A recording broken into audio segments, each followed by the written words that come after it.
can't forget to go to Home Depot because I need to get another succulent because I fucking murdered 3 succulents. This is your third one? This is the third one that I've killed, yes. And they thrive on neglect, and what's the other thing they thrive on? Neglect and...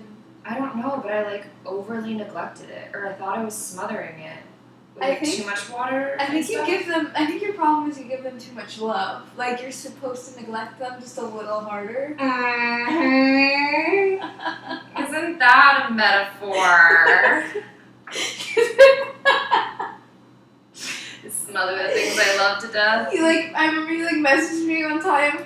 You were like, if you come home and I'm not home yet, take the succulent in because I put too much water in it. I have to leave it outside.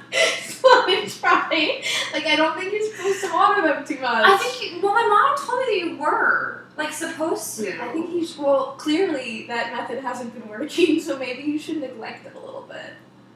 Ooh, ignore me harder. And then if it's still sorry, baby. withers away and dies, I think maybe... Oh my god. It's so dead. It looks like an elf though. It's so dead. Oh, the dear. poor babe. Wow, your third succulent. Well, any excuse to go to Home Depot is, I'm in. Home Depot is your bitch. I fucking love that place. Oh man. Well, hi everyone. Hello. Hope you've been doing well. Yes. We are back with another interview. I'm really excited. We got to interview Julia Steiner from the band Ratboys. And if you haven't heard of them, you should go check them out. And yeah, we hope you enjoy it. Yeah.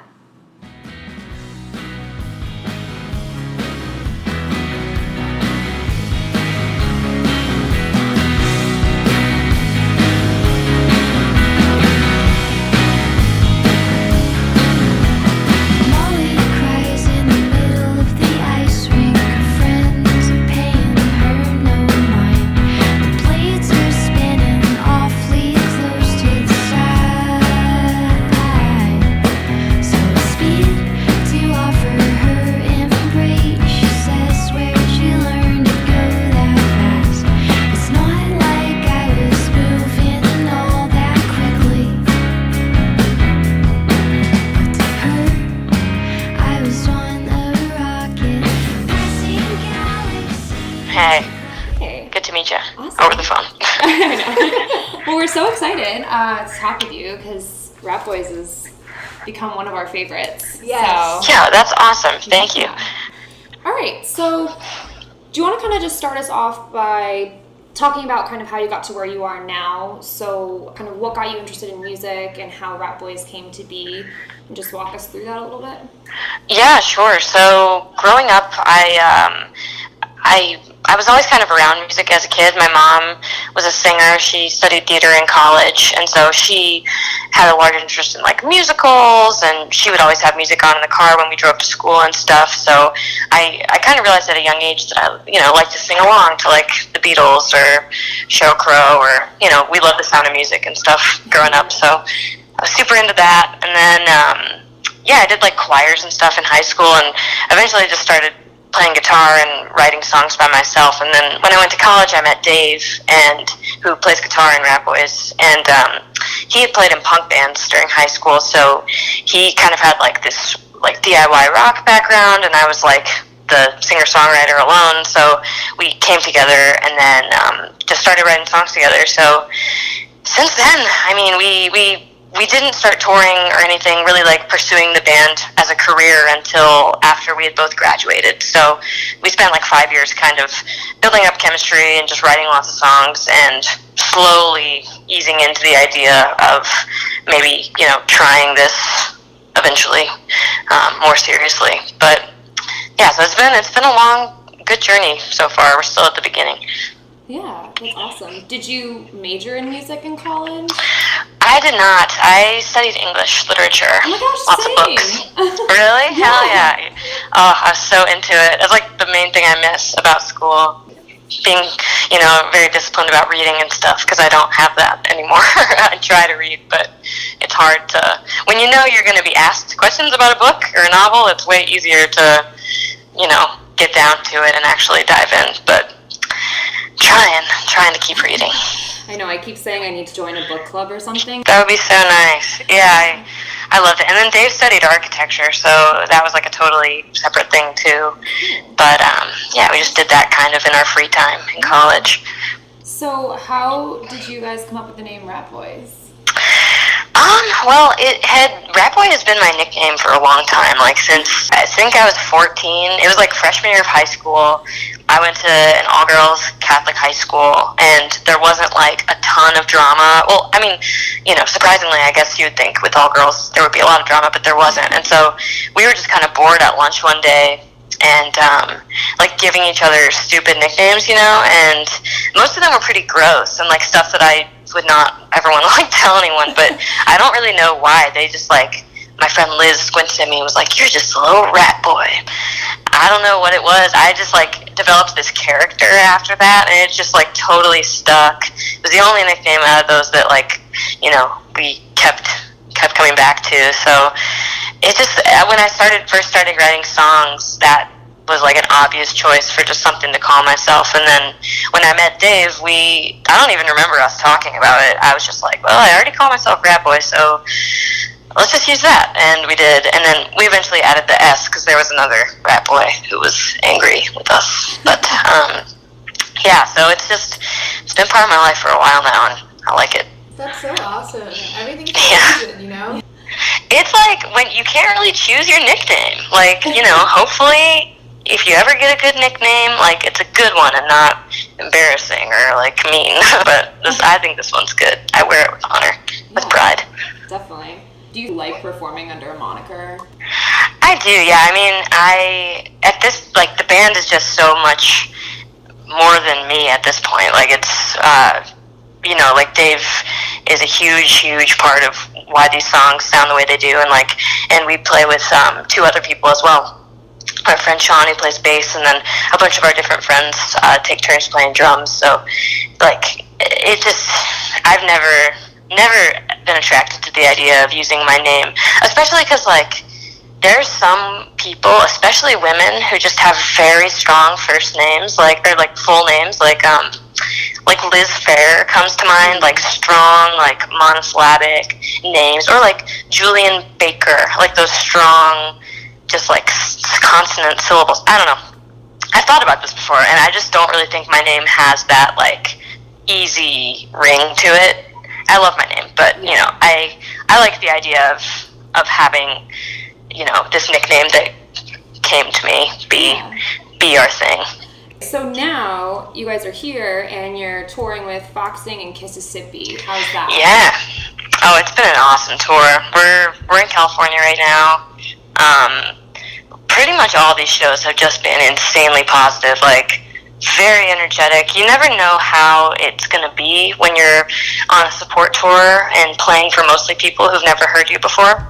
It's like a huge challenge and just a huge privilege because you have the opportunity. Like if you do a good job every night, then hopefully you're going to be like, making some new fans and new friends every day. So it's felt like we've been able to accomplish that every day. I mean, it's been like really productive and filling, like very good on our end. So it's great, and we're lucky. Like Foxy and Mississippi are just awesome people. So we already knew Mississippi coming into this. We've been friends for a long time, and then Foxing, we're friends of friends. We had lots of mutual friends, so we knew they were going to be cool, but we didn't realize like how much we would all like click, the whole group. So it's just been super fun.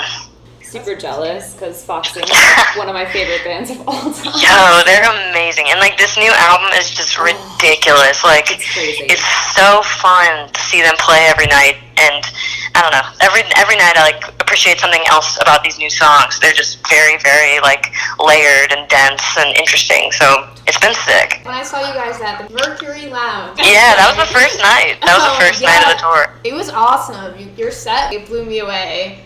Thanks. And one of the songs that really stuck with me was Molly. So I was wondering if you want to tell us a little bit about that one and kind of the inspiration behind it. Absolutely, yeah. So that song is about my sister Molly, who actually just spoke with her on the phone today. She just moved to Mexico like 3 weeks ago.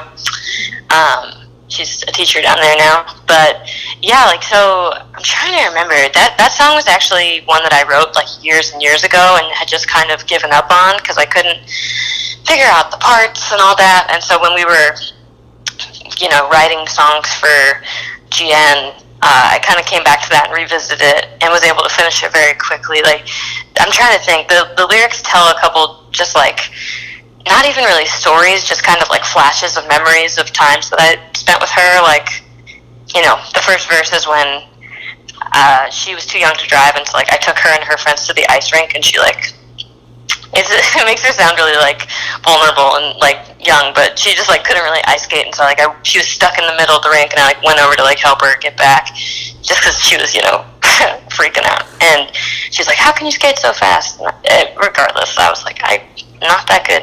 These stories aren't that interesting. It's just kind of like a summation of how much I care for her and our relationship. Growing up, I was not a very affectionate person, and I still am not really, but it was easier for me to write a song telling her how much I love her than for me to like walk down the hallway in our childhood home when we're together and be like, "Hey, I love you." You know what I mean? No, It's kind of totally. strange, but it worked out that way. That's what words are for. Right. Exactly. Once And it feels so good to play it every night. Like, it makes me feel like she's there, even though she's very far away. Yeah. And I think once you get used to expressing yourself through a channel of music, Yeah. it gets harder to almost figure out how to do that Outside of it? Yeah, I agree. Yeah, it's weird. I think it might have even been like the opposite for me. I feel like since I've started kind of being more personal and like introspective with some of our songs, it's like given me the confidence to be more direct and like affectionate and like tell people how I feel. But it does go both ways. Sometimes it's just so tempting to just write a song instead of talking. And another song that we both really love is Peter the Wild Boy. Oh, cool. So what is that song about, and how did that kind of take shape? So my friend Liz and I, who is the same person who first called me Ratboy back in the day, we were hanging out. I think we must have been like 16 or something, and we were both, I don't remember why or how we came upon like researching this, but we were just both really intrigued by the idea of like feral children, and just like learning more about people who have lived away from humanity for their whole lives. And believe it or not, on Wikipedia, which is a resource that I use quite a lot, just to quickly learn about things, there's a ton of different stories about documented cases of feral children. So the one that stood out to me the most was this guy Peter the Wild Boy, who was reading about him. He lived in like the 1700s in the woods of Germany, and he was actually discovered on a hunting trip by the King of England, like King George, the same one that the Americans revolted against or whatever. So anyways, King George ended up taking this guy back to England and kind of adopted him. This feral child ended up like living in England, like in the palace until he was an old man. But anyway, it was just kind of a fascinating story, and I ended up just kind of wanting to like write a song through his eyes, or just like empathizing with this person who went through a completely different life experience than I have. And I said something on stage the other night that I thought was just kind of came out, but it's kind of crazy, like to go from being a person who doesn't even like know what the concept of objectification is, and then like become like the most objectified person in a society. Like, it's just kind of an insane journey, like a crazy contrast. I was just really attracted to that. Yeah, I was just going to say, what made you kind of connect to that story in particular? Yeah, I think it's just the tension between just going from complete isolation to being the object of everyone's attention, like everyone in a society. He just became, from being a totally obscure person, like the most obscure person on earth, to one of the most famous people of his day. So just kind of a wild, journey that he went on. I think in general, a lot of the songs that we have, I'm just very attracted to like vulnerability and how people work through that. And he was definitely in a very vulnerable position for his entire life. So. And kind of going off the Wikipedia thing, because I had read in an interview that you did that you do use Wikipedia to kind of gain inspiration. So how did you kind of start that? What stories kind of make the cut when you see that? I don't really remember how I started. I know in high school, like everyone else, I was told to never, to just, not even to like be tempted to check it when we were researching for a paper or anything, because it was so unreliable and blah, blah, blah. So I don't think I ever really started reading Wikipedia until college. I remember when Dave and I first met, when we first became friends, he was really into it, and I had this like kind of like budding interest in just reading articles casually, and he was just reading these crazy articles. Dave is always just reading like the craziest articles, like about different animals, or like he's really into like chemistry and like physics, I don't know. So I would kind of look over his shoulder and he'd be reading the craziest stuff, and it would inspire me to like, I don't know, just look up anything that came to my mind. And we would do these things called wiki-races. I don't know if y'all have heard of that. It's really fun. So it's like you take an article and then a completely different article. Like, let's say the first one is like Thomas Jefferson, and the second one is like tandoori chicken or whatever. And you have to get from point A to point B in like as few clicks as possible. It's super, super fun, and like you can get really good at it. Like there's ways, like things to look for on each article that it's just super, super fun. But so we would do that a lot in college, because we went to college in a small town, and it was, there wasn't tons to do besides like drinking or whatever. So it's just been a great time. And as far as like things that make the cut, I don't know, like there's usually just this gut feeling that I have where it's like, holy shit, this is real life, and it's just super poetic on its own, and there's so many aspects of real life where it's like, I don't even need to write poetry about this. Like, it is what it is. Like, I can just kind of like write down what happened, or like, I don't know, just describe it in a certain way, and it's already so interesting on its own. So like, it sucks because like, I mean, I'm doing like work and it feels really good. It's like, it is like a laborious task to a certain extent, but it's also just, some things are just so fascinating. They just like kind of write themselves. That's how Peter went for me. It was just like, so, it was all there already. And that's so awesome that you keep the story living on outside of Wikipedia. Hell yeah. I mean, like, there like should be movies about these things. Like, I don't even really watch movies that much, but I'm like, yo, this would be a good movie. You know what I mean? Maybe they could use someday Peter the Wild Boy as a soundtrack. Oh my god, someday. Yeah. There's so many crazy stories out there. That's why I'm just like always on the hunt.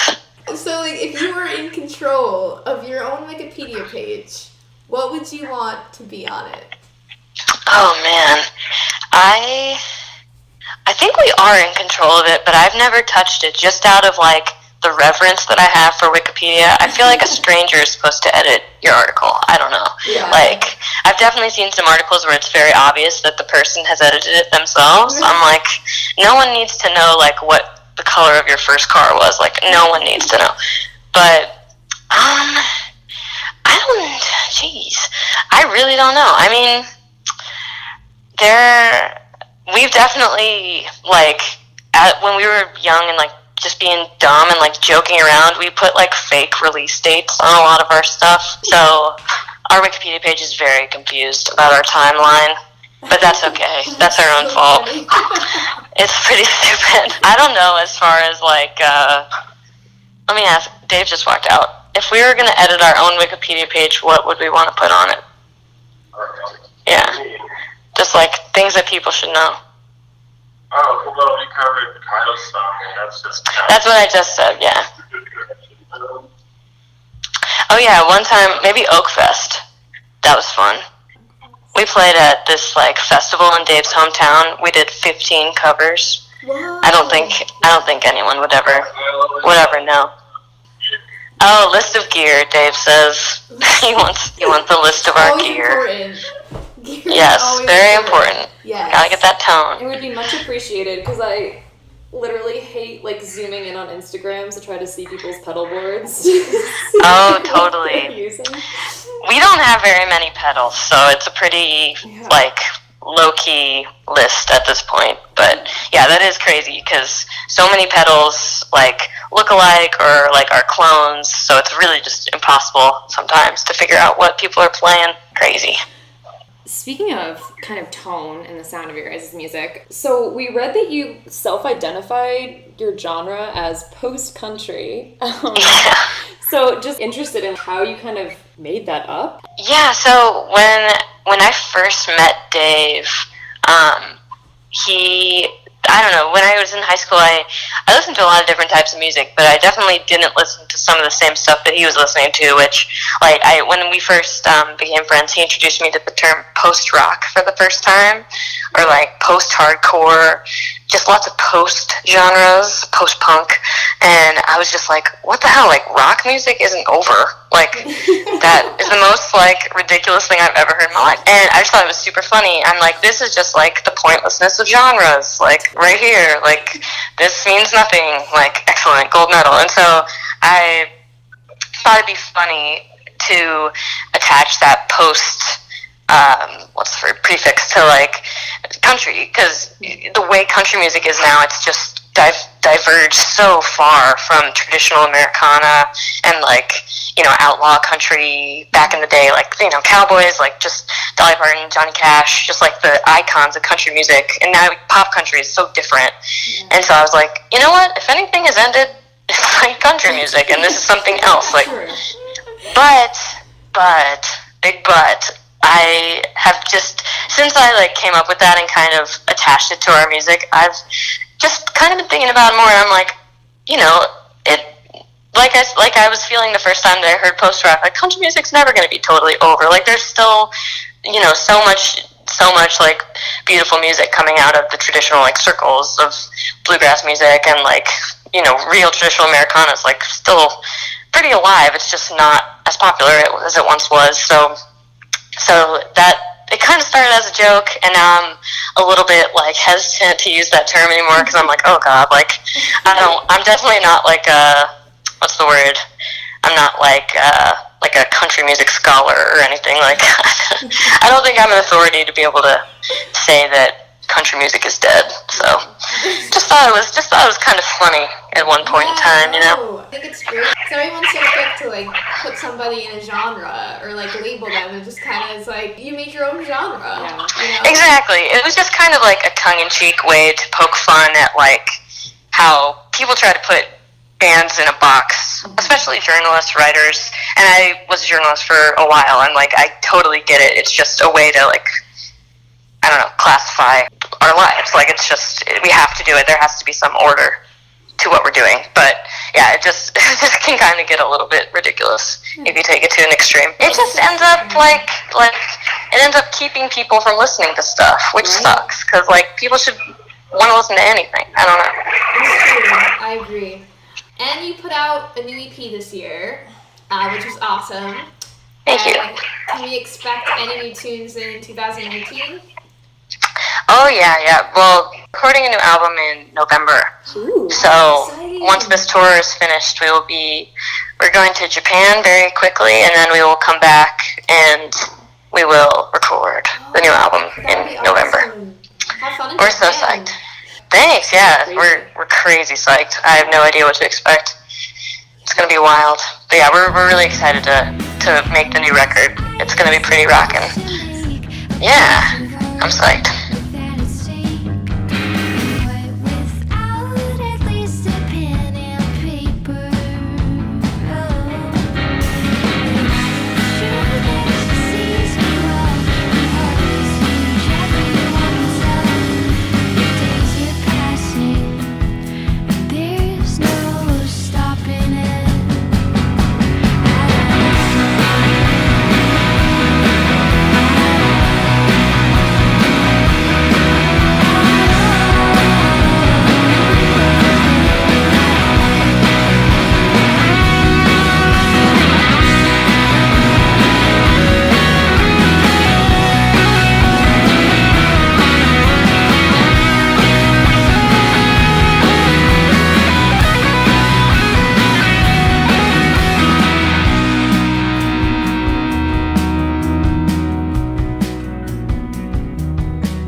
we usually like to ask you kind of rapid fire 10 fun questions that we like to ask everybody that we interview.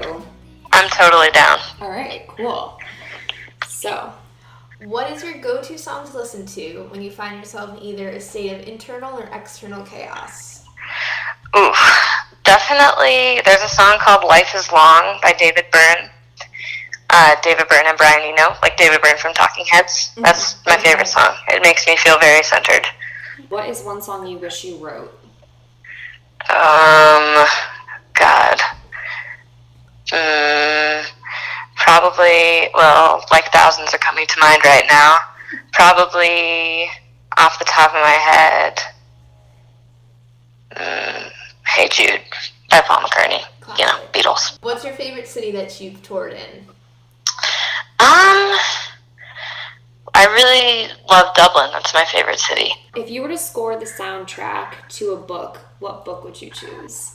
Holy cow. Let's think. I love, man, if I was going to score it, that relies a lot on my capabilities. Well, I don't know. I love Crime and Punishment. I have no idea what a score by me for that would sound like. It'd probably be way too happy, but I love that book. Nice. What is your dream collaboration? Tegan and Sarah and me Ooh, yes. and Dave. Tegan and Sarah and Julia and Dave. That would be our name. Love it. All of the names. The quartet Yeah. of sorts. If you were a music festival, what music festival would you be? Me. Oh God.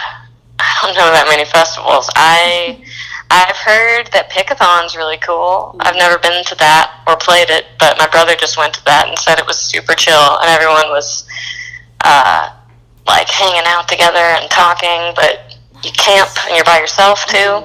A good mixture of social activities and quiet reflection. That sounds good. Yeah. What is your favorite lyric that you've written? Oh my God. Oh man. Well, I really like in the song Control, the first little like stanza, I say like, I almost saw a train wreck, then I had to turn away. Never had I wondered before what happened when metal bent and tore. I remember that, like writing the what happened when metal bent and tore line and like just being really, really happy about that when I was younger. I like the rhyme. That's a good line. That's a really good line. Thanks. What's one of your favorite shows that you've played?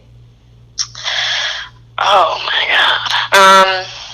Well, on this tour, the Atlanta show was absolutely insane. Everyone, I don't think I've ever been to a show where every single person in attendance was like super happy, like freaking out with happiness, and that's kind of how it felt to me. It was awesome. Yeah, it's crazy. Which artist or band do you think is criminally underrated? Oh my God. 1,000. Let me see. It's hard to think of underrated because there are some people who do have a little bit of recognition, but they should have way, way more. And then there are people who don't have any recognition. But off the top of my head, I gotta say Palehound. They're like my favorite band, and I think they should be, on every single person on Earth's radar. Ellen's like the best guitar player I've ever seen. Oh my God, they're amazing. Good. They're like they're Gateway Dragons. Yeah. Well, they put out a record last year. The cover is like a painting of a grocery aisle, and it's awesome. It came out on polyvinyl. It's just super, super catchy and, introspective, and it's awesome. I'm excited. Yeah, me too. Yeah. If your music was a type of food, what would it be? A type of food. Holy cow. I'm like blanking on any types of food. Let's see. Well, I really like soup. So it would probably be some sort of soup. Maybe like a chunky soup where you like have to chew on it a little bit, but it still goes down easy. Yeah, there's a lot of And content comforting. in There's it, yeah. and there's comfort there. Yeah, maybe like a nice like clam chowder or like a nice like minestrone soup, lots of interesting bits, you know. Nice. Thank you all so much for the conversation and wanting to chat. It was really nice. Oh, thank Yeah. you for chatting with us. We're so absolutely. excited Absolutely. to talk with you. So And hey, we'll be back in Nashville in November. Yay! awesome. Yeah, November 28th, I think, is the date. Do you know where you're playing? Yeah, I need to look in my inbox. It's like, it is at the East Room. Yeah, they actually they opened recently, and I've heard that it's a really cool venue. So Sweet. Yeah, it's with two bands, Idle Bloom and Sad Baxter, who are both from Nashville. nice. So it should be fun.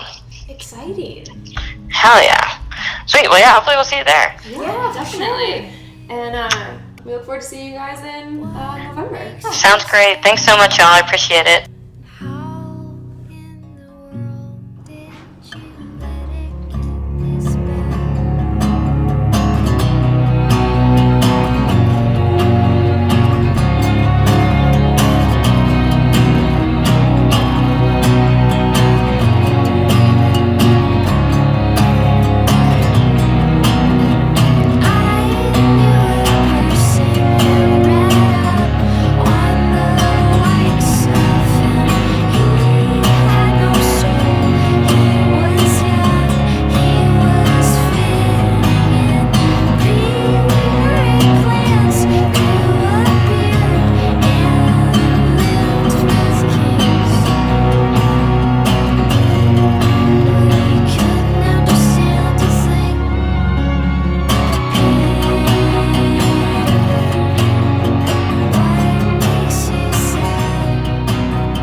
Alright, so that was our interview with Steiner from Ratboys. You guys enjoyed it. We really did. It was a lot of fun to talk to her. And if you liked some of the songs you heard, make sure you guys check them out on Spotify, iTunes, everywhere you find music. Follow their Instagrams, their social media platforms, their Twitters, their Facebooks, their everythings. All that good stuff. Be sure to follow us. Please do. All that stuff as well. And if you live in the Nashville area, they are performing this Wednesday at the East Room. Woo! We'll be there. Yeah, so if you come say hi. Yeah, hopefully we'll see you guys there. Yeah. All right. Until next time. Till next time.